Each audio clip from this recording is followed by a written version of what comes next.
And it'll be real interesting because if Kohashi moves on, it's going to be a Ling Long battle. And this Ling Long Team Orange battle. Exactly. So this is the first time Ling Long's going to be joining us this year. So definitely making a statement here at round 1.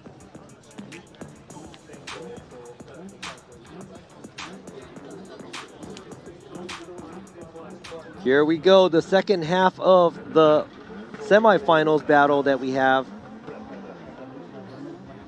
Yuji Saito here in the lead position with Kohashi in the chase. And here they are coming into outer zone 1. Nice job coming in. Kohashi trying to adjust himself to be right there in the nice close proximity to Saito. Saito just doing his thing. Beautiful job. Oh, but almost too much right there in outer zone 3. Here he is coming through the touch and go. Kohashi be able to adjust himself out of outer zone 3. And here they are finishing strong into outer zone 4. But man, Saito made a huge correction there in leaving outer zone 3.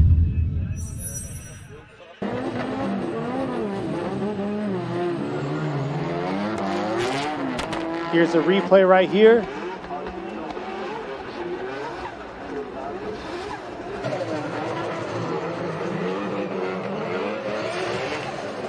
All right, I'm just looking at the placement of the cars where they are initiating side by side. It kind of hurts to see that because they're basically not going through outside zone 1. But right here, it looks like there was a big mistake made by Saito. He had a big bobble at outside zone 3, and after that, that kind of made Kohashi have to run a smaller line too. So let's go ahead and see this. Check this out. Kohashi not filling outside zone 1. Then right after that, he sneaks right behind and tries to get on the same line as Saito. Then right there was a bobble by Saito. That was kind of a big mistake because that kind of ruined Kohashi's chase run and the placement where he wanted to be. And right there, Saito doesn't fill the outside zone 4 either. So now we're going to have to take everything in consideration and come up with the verdict. So yeah, it was a long 5-minute competition timeout. Before we faced, it was Saito making contact with Kohashi, but it was Kohashi's fault due to him coming off track on his lead run. And we finally made it to the other side of the battle with Saito in the lead and Kohashi in the chase. And here you go, we're going to check out the replay once again. This is when Kohashi was in the lead position and Saito was in chase. You can see where he makes contact at outer zone 2, because here's where he dips his tire, boom, and then comes back and dips another tire, and that's where they make contact. So there they are coming around to outer zone, leaving outer zone 3, coming into this touch and go.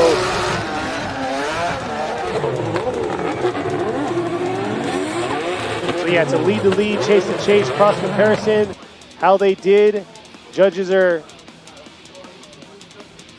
figuring out the verdict between these two. This is the semifinals. Who is going to go against Kanta in his JZX 100 Chaser?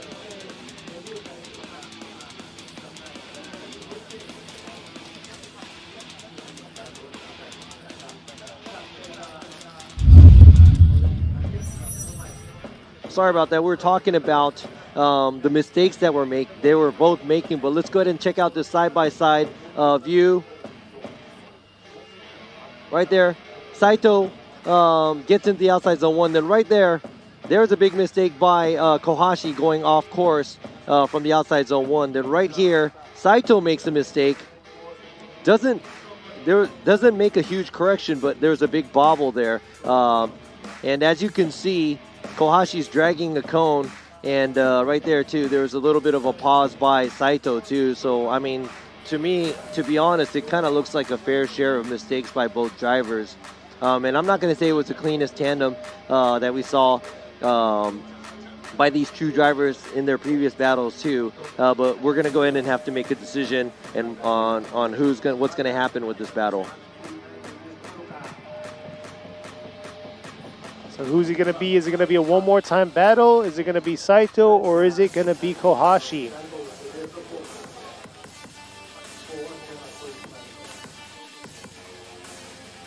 Everyone's getting restless right now. They want the results. And here we go. Imamura going with Kohashi. Guy with a one more time, and Robbie with a one more time. So there is going to be a one more time battle for this semi-final. It was close enough, and I understand Imamura going with Kohashi too because of the mistakes that Saito made too. But I think it's the small difference of how heavy we thought the mistakes were by both drivers. That's going to be another one more. That's going to be a one more time for these two cars. And now here we go. It's going to be a one more time battle. Finally. Back to what we're here for. Here we are. Kohashi in the lead, Saito in the chase position. The track conditions are a little different. Here they are coming in outer zone 1, and Kohashi coming in. Oh, but Saito just giving a love tap, but maybe too much. Here it is, Kohashi not even phased by it. Coming around outer zone 3, whipping it into this straight right here. And man, Saito falling apart right here, and not sure if it was too much of an adjustment that his team made in the rear end of his car. But there you go, Kohashi finishing strong throughout this lead run that he threw down. Wow, I could see the frustration coming from Saito. Yeah, that was very interesting. Saito lost it twice there on the track. Yeah, so let me go ahead and see the replay, because this is really hard because the condition of the track isn't so good. It's very slick. And yeah, this will be part of the decel area too. So, oh man, I don't know though. These conditions though, they're definitely challenging. So Robbie's reanalyzing it.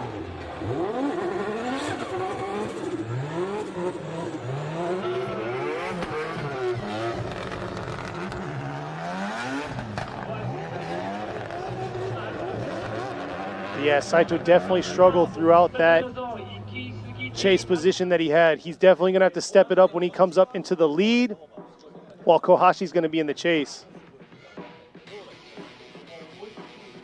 So there you go right here.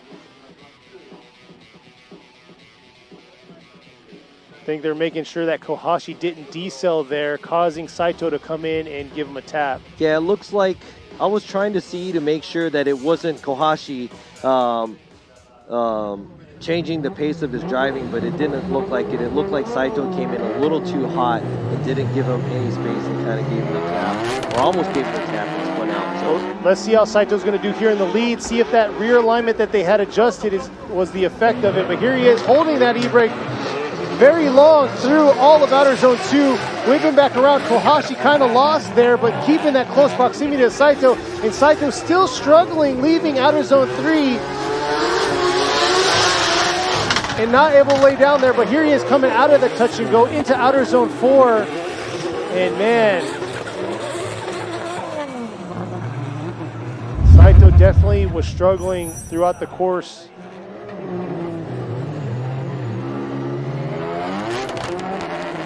We'll see here.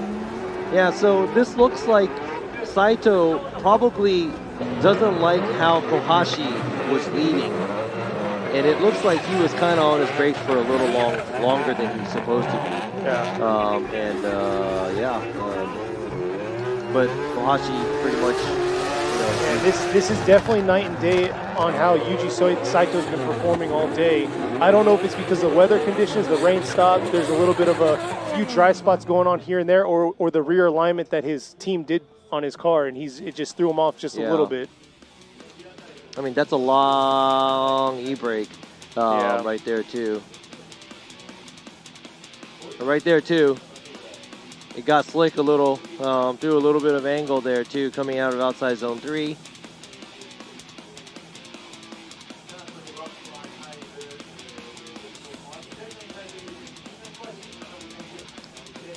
Imamura Yoichi Imamura goes to Kohashi. Dai Yoshihara and I go to Masanori Kohashi. So Masanori Kohashi gets the win and here, moves on.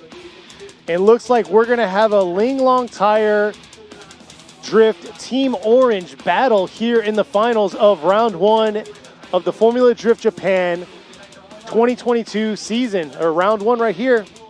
We're at Suzuka Twin Circuit.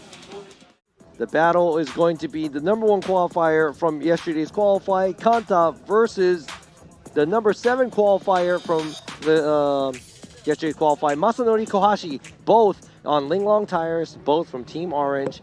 Very different cars, but both with 2Js packed into their cars. Let's see what the first battle is going to look like. Kanta's been very, very consistent all day long, and here he is coming up to outer zone 1. Beautiful initiation coming in, but look at that. Kohashi right on his door. Beautiful job by Kohashi. Holding through both cars, dipping a tire, swinging back around to outer zone 3. And Kohashi trying to dial in and close that proximity. And there you go, that slick spot right there. But both cars doing a beautiful job in this tandem battle. And nice finish. Kohashi the whole time right there on Kanta's fender. Wow, that was a very clean run by Kohashi. He was all over Kanta, but at the same time, like I said, Kanta driving a very nice wide line for him.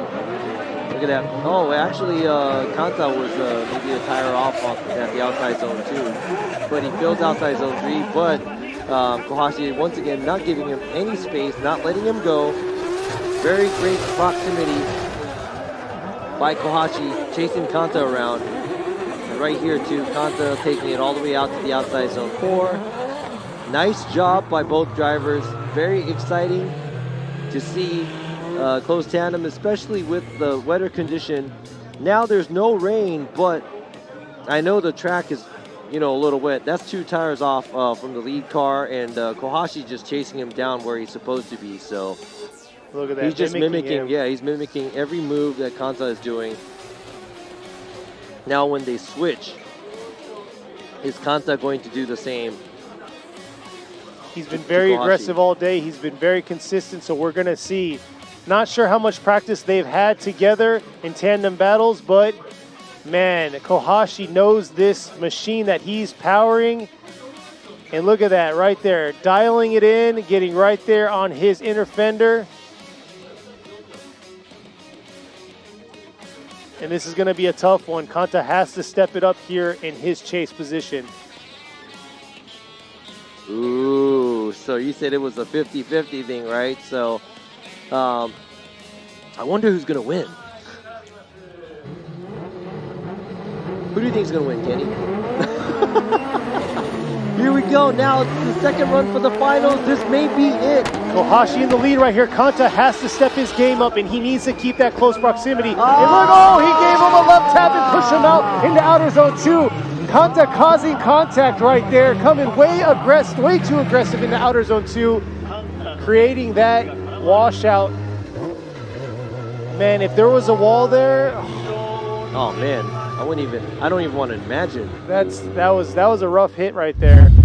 But we already knew Kanta had to bring his A game, and he had to bring the aggression, and he really did, leaving outer zone 1, but he was too hot, and here you go right here.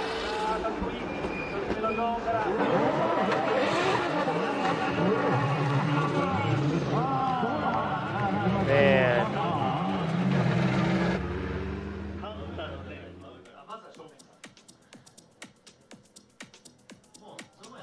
Yeah, so he bumped him pretty early, maybe the beginning of outside zone 2.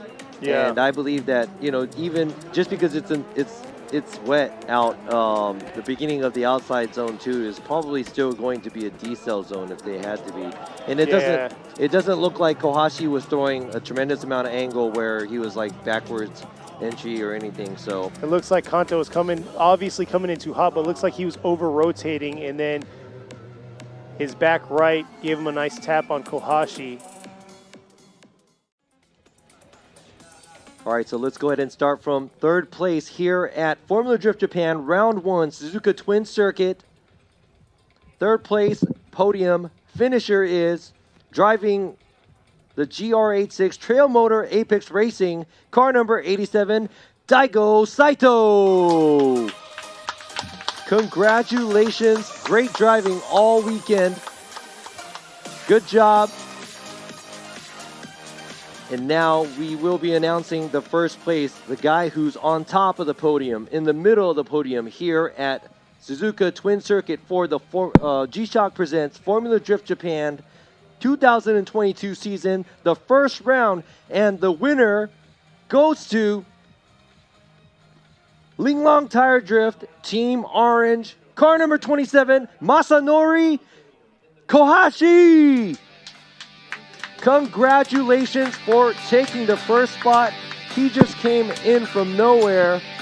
This is his first time competing in the series, and he takes a win for the first round. And second place goes to Linglong Tire Drift, Team Orange, car number 57, Kanta. Congratulations to all these drivers. This is 2 teammates from Team Orange and the Linglong Tire team.